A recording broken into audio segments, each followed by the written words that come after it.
Zoom 95.5 FM. La radio alternativa del desierto.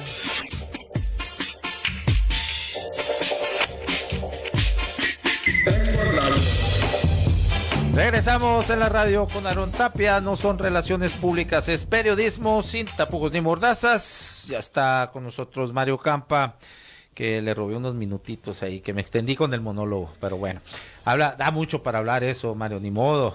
¿Qué tal? Buenas ¿Cómo tardes. andamos? Buenas tardes. Y ese también es un tema amplio, ¿no? El presupuesto. ¿Cuál? El presupuesto sí, porque apenas está la discusión federal y eventualmente tendremos la que corresponde a Sonora. Pero ya con algunos de los números presentados podemos ir intuyendo cómo se presenta el siguiente año. Hay algunas buenas noticias, hay otras que no son tan buenas para Sonora específicamente, y pues para eso estamos aquí, para analizar. Vamos a empezar por las malas.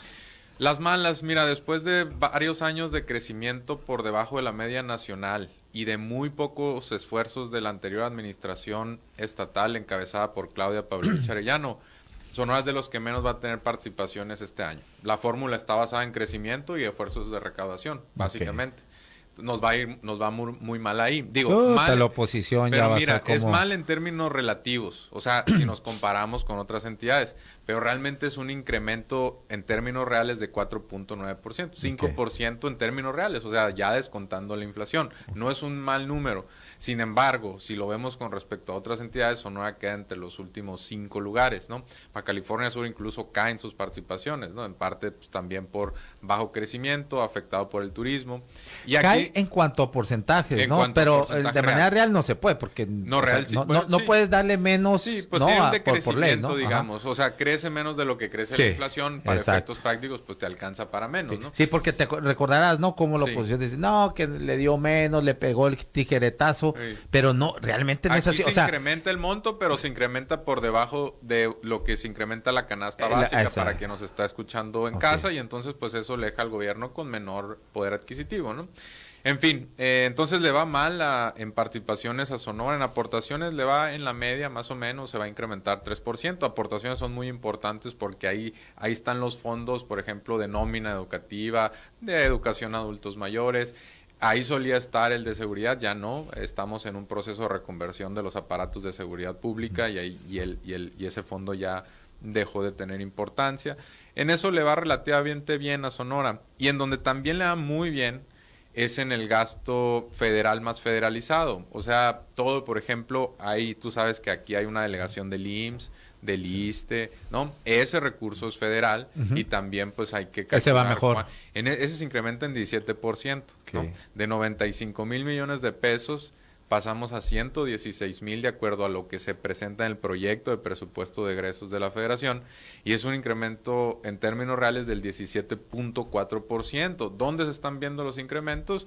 Habría, por ejemplo, el doble para inversión en carreteras de 400, 800 millones. También CFE se incrementa bastante. Ahí no es tan bueno el dato. ¿Por qué? Porque la mayoría de eso es por el precio de los combustibles. Finalmente CFE tiene que importar mucho gas para producir energía aquí en sus plantas, y parte de eso es ese incremento. Pero hay otros espacios, por ejemplo, en el campo, donde también hay algunos incrementos interesantes. Está, por ejemplo, también presupuestado ya un acueducto para el sur de Sonora, para los pueblos yaquis, y ese pues es un orden de 1,600, 1,700 millones de pesos. Entonces creo que en términos generales es un buen presupuesto para Sonora, a pesar de que por el bajo crecimiento que tuvimos en el anterior gobierno y los pocos esfuerzos de recaudación, ojo, frente al resto de las entidades federativas, eso nos está afectando para este año, ¿no? Si seguimos con estos niveles de crecimiento, pues a Sonora cada vez le va tocando menos participaciones, que son recursos de libre disposición, ¿no? Eso es importante, además de que respaldan, por ejemplo, la deuda. En ese sentido, creo que tenemos que corregir algunas cosas. Hubo muy poco esfuerzo de recaudación propia de la anterior administración, y también eso ató sus manos para que después saliera con que no tenía dinero para carreteras, para hospitales, etcétera, etcétera. Es muy importante que en esta administración esos esfuerzos de recaudación se les dé una atención prioritaria, ¿no? Sin embargo, la deuda creció y Sí. pues no se vio en obra pública, ¿no? Es parte de esa consecuencia. Tú ves a la Ciudad de México y creo que en parte por eso Claudia Sheinbaum está también posicionada rumbo al 2024. La verdad es que la mayoría de sus proyectos son por recaudación propia, ¿no? La Ciudad de México tiene una estructura muy progresiva de impuestos, empezando por las bienes raíces, pero también cobran al 3% la nómina y aquí la cobramos al 2%. También pues todavía tiene ahí un componente de la tenencia, o sea, esos impuestos que recauda la Ciudad de México le permiten no depender tanto de la Federación y está llevando a cabo grandes proyectos de infraestructura, ¿no? El cablebús, que no es un simple teleférico, es más grande que un teleférico, está inaugurando nuevas líneas de Metrobús, está con el transporte eléctrico. Creo yo que, y gran parte de eso, Aarón, irónicamente, es por sus esfuerzos propios, para que veas que no necesariamente las entidades, nos hemos acostumbrado a tener una lógica de ir a pedirle a la Federación, de tocar la puerta. Eso es una mentalidad que hay. Y una pereza, una holgazanería en la recaudación, ¿no? Entonces, porque lo costoso es mejorar también tus sistemas de recaudación o decirle al ciudadano que pues hay que tender a un sistema más progresivo, donde paguen más los que más tienen e incluso podríamos bajarle a los que menos tienen. Total. Pero esa mentalidad cuesta mucho trabajo combatirla, ¿no? Yo estaba escuchando a Antonio Estazarán pues decir que va a pedir dinero al Estado y a la Federación. También, pues está en todo su derecho, pero parte de esa lógica es la que nos tiene como el tercer municipio más endeudado de todo México, ¿no? Entonces hay que tener ahí mucha atención con lo que pasa en Hermosillo porque que ese es otro, que también el ayuntamiento no recauda ni madres, ¿no? O sea, prediales, muy mal. No está ni entre los mejores 100 municipios en recaudación de predial, es terrible, ¿no? Traslado dominio. Hay muchas cuotas vencidas del agua, ¿no? Entre grandes deudores. Hermosillo realmente es referencia de cómo no hay que recaudar, ¿no? Entonces ahí hay que seguramente poner mucha atención. Anteriores administraciones fallaron rotundamente y al contrario, pues se endeudaron, agregaron concesiones leoninas y esa combinación a mí me lo perdonan, pero nadie la puede defender. Estamos prácticamente tan endeudados que no podemos hacer nada por nuestra propia cuenta. Por eso estamos buscando al Estado y a la Federación. ¿Quién defiende eso, no? ¿Quién defiende la situación actual de Hermosillo? Nadie puede hacerlo. Entonces hay que de una vez hacer un buen diagnóstico de qué es lo que está pasando, ¿no? Obviamente también hay un componente de corrupción, pero si no hacemos esfuerzos para recaudar mejor, sobre todo entre quienes más tienen y pueden aportarle recursos al erario, pues entonces no vamos a esperar a salir fácilmente de esta, ¿no? Totalmente. En seguridad, ¿cómo andamos? ¿Cómo viene el presupuesto? En seguridad, en seguridad hay un incremento importante en Marina, por ejemplo. En Defensa Nacional cae un poco porque, si recuerdas bien, había unos esfuerzos. Pero estás hablando en Sonora. Hablando en Sonora. Sonora. Hay un incremento importante para Marina. En parte también ahí puede deberse a cuestiones de la infraestructura en Guaymas y ciertas cuestiones ahí aduanales. Pero es importante el incremento. Y bueno, pues en el componente de la Guardia Nacional no lo alcancé a identificar, es difícil identificarlo porque no está, digamos, georreferenciado, ¿no? No puedes tú ver cuánto le corresponde a Sonora, etcétera, ¿no? Pero pues yo esperaría que también ahí, con que se mantuviera estable, ya es una ganancia, pero hay que recordar, aunque somos de los estados que menos policías tienen por cada 1,000 habitantes, creo que somos el 29 de 32, o sea, también necesitamos duplicar al menos, y creo que es una de las propuestas de Alfonso Durazo. No se trata de combatir únicamente con de enfrentar el problema de la inseguridad como una cuestión de policías y ladrones. Hay que enfrentar las causas, mejorar los sistemas judiciales, por supuesto, pero también con 1,000 policías para todo el territorio estatal, que además somos el segundo estado más grande, hazme el favor, ¿no?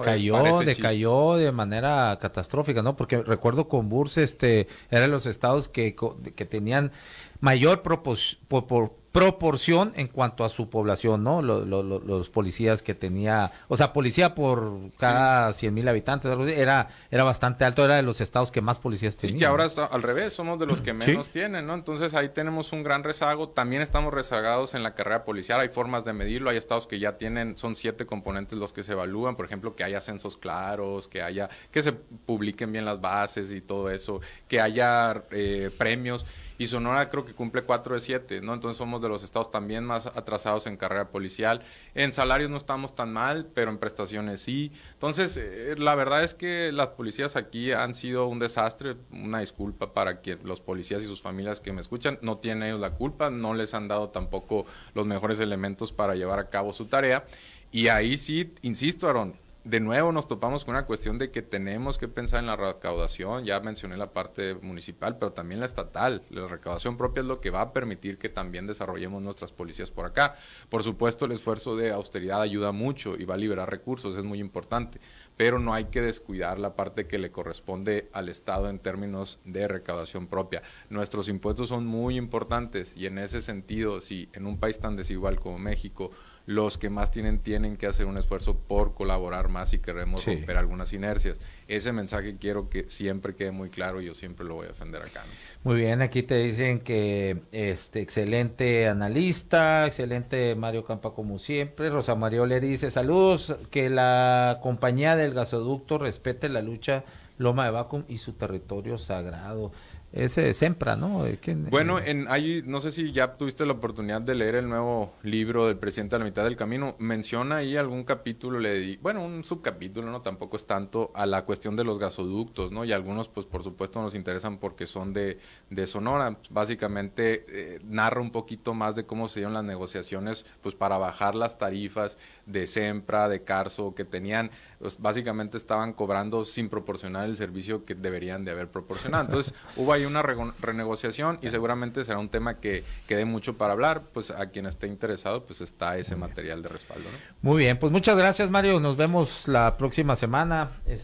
Buen análisis, siempre datos muy interesantes los que nos vienes y nos arrojas acá. Gracias, Aarón, por la invitación y nos vemos la próxima semana. Un saludo a todos. Gracias. Bueno, esto es En la Radio con Aarón Tapia. No son relaciones públicas, es periodismo sin tapujos ni mordazas. Regresamos, vamos a un corte comercial. Ya está listo aquí con nosotros el regidor del Cabildo de Hermosillo, David Figueroa. En 3 minutos regresamos.